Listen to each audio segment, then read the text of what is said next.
You are watching Grace Television.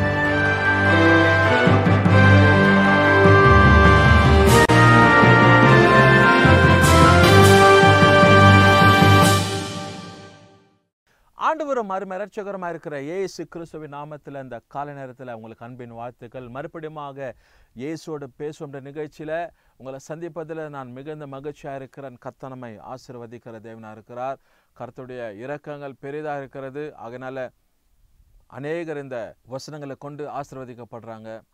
இந்த நிகழ்ச்சி நிமித்தமாய் பல குடும்பங்கள் இன்னைக்கு மகிழ்ச்சிக்குள்ளாகிறது. குடும்பத்தில் இருக்கிற குழப்பங்கள் பிரச்சனைகள் மாறி நல்ல ஆசீர்வாதமான வாழ்க்கையை அவங்க தொடர்கிறதாக எங்களிடத்தில் அநேக விதத்தில் பகிர்ந்து கொள்கிறாங்க. மற்ற இடங்களில் மார்க்கெட்லேயோ இல்லை ஹாஸ்பிட்டல்ஸ் ஏதாவது நாங்கள் மற்றவங்களை விசாரிக்க போகும்போது ஜப நேரங்களுக்காக தனித்து ஜபிக்கும்போது வீடு சந்திப்புக்கு போகும்போது அநேகர் பார்த்து நேற்று தினத்தில் பாஸ்டர் பேசினாங்க, அந்த வார்த்தை ரொம்ப ஆறுதலாக இருக்குது. இன்றைக்கி நீங்கள் பேசின வார்த்தை 2 நாளைக்கு முன்பதாக இன்னொரு பாஸ்டர் பேசியிருந்தார். அப்படி நல்ல கமெண்ட் செக்ஷனில் அவங்க எங்ககிட்ட சொல்கிறாங்க. அநேகர் இந்த காரியங்களை மற்றவங்களுக்கு பகிர்ந்து கொள்கிறீங்க. வெளி தேசத்தில் இருக்கிறவங்களுக்கும் மற்ற மாநிலங்களில் இருக்கிறவங்களுக்கும் நீங்கள் உங்கள் உறவினர்களுக்கு இதை பகிர்ந்து கொள்வது ரொம்ப மகிழ்ச்சியாக இருக்குது. இன்னும் நீங்கள் இந்த கிரேஸ் டெலிவிஷனை ஆப்பை நீங்கள் டவுன்லோட் பண்ணலன்னா பண்ணிக்கொள்ளுங்கள். இந்த டிவி சேனலை சப்ஸ்கிரைப் பண்ணிக்கொள்ளுங்கள். ஆண்டு வருகிற ஒவ்வொரு நோட்டிஃபிகேஷன்ஸும் உங்கள் வாழ்க்கைக்கு பல பிரயோஜனமான கருத்துள்ள நிகழ்ச்சிகளை இந்த டிவி சேனலில் ஒளிபரப்பப்படுத்தி கொண்டு இருக்கிறது. அதனால் இதெல்லாம் உங்களுக்கு ரொம்ப பிரயோஜனமாக இருக்கும்னு சொல்லி நாங்கள் யோசிக்கிறோம். இந்த கால நேரத்தில் விசேஷமாக தேவன் நம்மை பொறுப்பெடுத்து நடத்துகிறவராக இருக்கிறார். நன்மை கிருபை அப்படின்னு சொல்லி 2 வார்த்தை நாம் கேள்விப்பட்டு இருக்கிறோம். நன்மை அப்படின்னா something giving, something helping by someone. ஏதாவது நன்மை, ஹெல்ப் பண்ணுறது, உதவி செய்கிறதான ஒரு காரியம். அப்படி ஆண்டவர் பாருங்கள், நமக்கு எப்பவுமே நன்மையை தருகிறவர் ஒருவர் தான். தீமையை ஒரு நாள் அவர் என்ன பண்ணுறதில்ல, அனுமதிக்கிறது கிடையாது. The Lord will offer, the Lord will give good things at every time. He will not give a bad or unwanted things in our life. நம்முடைய வாழ்க்கையில் தேவையில்லாத தகாத காரியம், ஒரு காரியத்தை ஆண்டவர் என்ன பண்ண ஒரு நாளும் கொடுக்க மாட்டாரோ, அனுமதிக்க மாட்டார். தேவன் நம்முடைய வாழ்க்கைக்கு எல்லாவற்றையும் நன்மைக்கேதுவாக லாபகரமான ஒரு காரியங்களை நம்முடைய வாழ்க்கையில் தருகிற தேவனாக இருக்கிறார். வேதத்தில் ரொம்ப பிடிச்சமான பகுதிகள் எல்லாருக்கும் உண்டு. சிலர் நாம் என்ன பண்ணுறோம், 91ஆம் சங்கீதம், அதுக்கு பிற்பாடு 121ஆம் சங்கீதம், அது 1ஆம் சங்கீதம், 23ஆம் சங்கீதம், 128ஆம் சங்கீதம், இதெல்லாம் மனப்பாடமாக வைத்து நம்ம வீட்டில் ஜபிக்கும் போது தனிப்பட்ட ஒரு நேரத்தில் ஜப நேரத்தில் கர்த்தரை துதித்து ஆராதிக்கும் போது இந்த வசனங்களை நமக்கு ஞாபகத்தில் வைத்து அதை சொல்லி நாம் ஜபம் பண்ணுவோம். அது நம்முடைய வாழ்க்கைக்கு பிரயோஜனமாக இருக்கும். அப்படி போல் இந்த காலை நேரத்தில் சங்கீதம் 23 ஆண்டவராகிய தேவன் அருமையான வார்த்தையை தாவீது கொண்டு எழுதுகிறாரு. இங்கே ரொம்ப சுலபமாய் நமக்கு எல்லாருக்கும் தெரியப்பட்ட ஒரு வார்த்தை பாருங்க. என் ஜீவனாலெல்லாம் நன்மையும் கிருபையும் என்னை தொடரும், நான் கர்த்தருடைய வீட்டில் நீடித்த நாட்களாய் நிலைத்திருப்பேன். What a beautiful word is written in the Psalms 23 verses 6. I'm going to read it again. என் ஜீவனுள்ள நாளெல்லாம் நன்மையும் கிருபையும் என்னை தொடரும், நான் கர்த்தருடைய வீட்டில் நீடித்த நாட்களாய் நிலைத்திருப்பேன். I shall dwell with my Lord God and in his house forever, the Bible says. ஜீவனுள்ள நாளெல்லாம் நன்மையும் கிருபை, இந்த பூமியில் வாழ்கிற நாள் எத்தனை ஆண்டு இருக்குதோ, எத்தனை மாதம் இருக்கும், நன்மையும் கிருபையும் என்ன பண்ணுறோம், பின்தொடர்ந்து கொண்டே இருக்கும். தாவீது பல அனுபவத்தில் எழுதப்பட்டு இருக்கிற ஒரு சங்கீதம். The beautiful word, Psalms 23. கர்த்தர் என் மேய்ப்பராக இருக்கிற, நான் தாட்சி அடையேன். அப்படியே தொடர்ந்து ஒவ்வொரு வசனங்களாக 6வது வசனத்தில் அவர் முடிக்கிறாரு.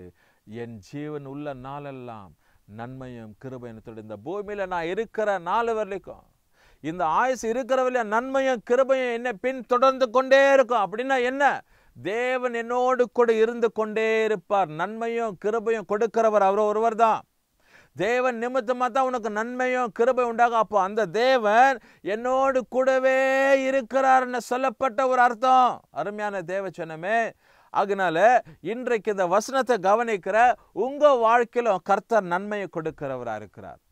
கிருபையை கட்டளையிடுகிறவராக இருக்கிறார். உங்க வாழ்க்கையிலும் நீங்க விசுவாச பாதையில வளர்ந்து ஆண்டவரை தெரிந்து கொண்டு கர்த்தருக்கா வாழுகிற உங்க வாழ்க்கையிலும் ஆண்டவர் இப்பேற்பட்ட நன்மைகளையும் கிருபைகளையும் தொடர்ச்சியாய் தொடர்வதற்கு தேவன் உதவி செய்கிறவருக்கு. இதுதான் உண்மை, இதுதான் சத்தியம். What I am going, what I am telling, what I am preaching is the truthful word. Many has been believed and a blessing every day. அநேகர் இந்த வார்த்தைகளை விசுவாசித்து ஒவ்வொரு நாளும் ஆசீர்வதிக்கப்படுறாங்க. அருமையான தேவ ஜனம், இந்த வசனத்தை கவனிக்கிற உங்க வாழ்க்கையில கர்த்தர் நன்மையும் கிருபையும் பின்தொடர செய்கிற தேவன். அதனால நன்மை கிருபையை பின்தொடரும். கர்த்தருடைய வீட்டில, கர்த்தருடைய இடத்துல, கர்த்தர் உனக்கு நியமிக்கப்பட்டிருக்கிற, கர்த்தர் நமக்காக வச்சிருக்கிற அந்த இடத்துல நீடித்த நாட்களாய் நாம் நிலைத்திருப்போம். அப்படின்னா என்ன அர்த்தம்? இந்த வாழ்க்கை, உலக வாழ்க்கை, இந்த பூமிக்குரிய இந்த கூடாரம் நமக்கு நிரந்தரம் இல்லை, அந்நிரந்தரம். It is a temporary world. அந்நிரந்தரமான ஒரு வாழ்க்கை வாழ்ந்து கொண்டிருக்கிறோம். அந்நிரந்தரமான உலகத்துல நாம ஜீவித்து கொண்டிருக்கிறோம், நிரந்தரம் இல்லாதபடிக்கு. தேவ பிள்ளைகளை, அப்போ கர்த்தர் இந்த நிரந்தரம் இல்லாத ஒரு வீட்டிலிருந்து நம்ம கொண்டு போயிட்டு என்ன பண்றாருன்னா, நிரந்தரமா இருக்கிற ஒரு இடத்துல நம்ம சதாவாய் வைத்து கொள்ள போகிறவர். அதனால தான் ரொம்ப அழகாய் தெளிவாய் எழுதப்பட்டிருக்கிற ஒரு வார்த்தை, நான் கர்த்தருடைய வீட்டில நீடித்த நாட்களாய் நிலைத்திருப்பேன். Forever I shall dwell with my Lord God in his house forever. நித்தியம் நித்தியமாக நீடித்து நீடித்து நான் இருப்பேன்னு சொல்லி அருமையான இந்த வார்த்தையில தாவீது ராஜா எழுதப்படுகிறார். இன்றைக்கு இந்த உலகத்துல இருக்கிறவரிலும் தாங்க பாடுங்க. உலகத்தில் இருக்கிறவரிலும் தான் நமக்கு அவமானம், உலகத்தில் இருக்கிறவரிலும் தான் நமக்கு நெருக்கடி, உலகத்தில் இருக்கிறவரிலும் தான் நமக்கு போராட்டம், தவிப்பு, பலவிதமான சூழ்நிலைங்க. கர்த்தரிடத்தில் இருக்கும்போது ஒரு காரியத்தையும் கர்த்தர் நமக்கு விரோதமாக செயல்படவே மாட்டார். தேவன் எல்லாவற்றையும் ஆசீர்வாதமாக நடத்துவார், லாபகரமாக நடத்துவார். இந்த நல்ல தேவனோடு கூட யுகாயுகமாக நீடித்து இருப்பதற்கு இந்த அந்நிரந்தரமான உலகத்துல தான் போராட்டம், தவிப்பு, வாழ்கிற நாட்களில் பொறாமை, பொச்சரிப்பு. இவங்க நல்லா இருக்கிறாங்க, அவங்க நல்லா இருக்கிறாங்க, இவங்க வீடு கட்டிட்டாங்க, அவங்க வீடு கட்டிட்டாங்க, இவங்க வாகனத்தை வாங்கிட்டாங்க, அவங்க வாகனத்தை வாங்கிட்டாங்க, அவங்க பெண்ணுக்கு திருமணம் ஆச்சு, இவங்க பெண்ணுக்கு திருமணம் ஆச்சு, எங்க குடும்பத்துல எல்லாம் அப்படியே இருக்கிறோம்னு சொல்லி போராமைங்க, பொச்சரிப்புங்க, வாக்குவாதம், தர்க்கங்கள், கசப்பு, வேற்றின்மை, முகத்தை திருப்பிக்கிறது, முகத்தை சுளிக்கிறது, கஞ்சாட பண்றது, விதட்ட பிதுக்கிறது, இதெல்லாம் இப்படி நடந்து கொண்டு இருக்கிற பூமியில் இருக்கிறவர்ல தான். இந்த பூமி விட்டு நம்ம போயிட்டு பிற்பாடு நத்திங் வி கேன் டேக், ஒன்றும் கிடையாது, ஒன்றும் நம்ம கொண்டு போக போறதில்லை. நித்திய நித்தியமாய் தேவனோடு கூட இருக்க போகிறோம். யுக யுகமாக கர்த்தருடைய சமூகத்தில் நிலைத்திருக்க போகிறோம். அப்படிப்பட்ட பாக்கியமுள்ள வாழ்க்கையை கர்த்தர் நமக்கு தந்தருளுகிறவராக இருக்கிறார். ஜெபம் பண்ணுவோம். நல்ல பிதாவே, இந்த கால நேரத்துக்கு ஸ்தோத்திரம். இயேசுவோட பேசும் நிகழ்ச்சியை பார்த்து கொண்டு இருக்கிற உங்க பிள்ளைங்களுடைய வாழ்க்கையில கர்த்தர் நீடித்த நாட்களாய் ஆண்டவரே உடைய சமூகத்தில் இருக்கக்கூடிய அந்த பாக்கியத்தை ஸ்லாக்கியத்தை தந்தருளுவீராக. அந்த அந்நிரந்தரமான உலகத்துல இருக்கிற 4 வரலையும் தான் எங்களுக்கு தவிப்பு, போராட்டம், பொச்சரிப்பு.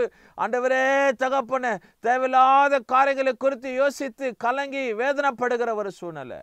கர்த்தரை சார்ந்திருக்கும் போது கர்த்தர் நிச்சயமா எங்களை எல்லா விதத்திலும் ஆசீர்வாதமா வைப்பார் என்று சொல்லி நாங்கள் யோசிக்கிறோம்ப்பா. இந்த வசனத்தை கேட்ட நம்முடைய பிள்ளைகள் எல்லாரும் நீர் ஆசீர்வதியும், துதியும், கனத்தையும், மகிமையும் உமக்கு ஒருவருக்கு எடுக்கிறோம். இயேசு கிறிஸ்துவின் நாமத்தில் ஜெபிக்கிற நல்ல பிதாவே, ஆமென், ஆமென். கர்த்தர் உங்களை ஆசீர்வதிப்பாராக.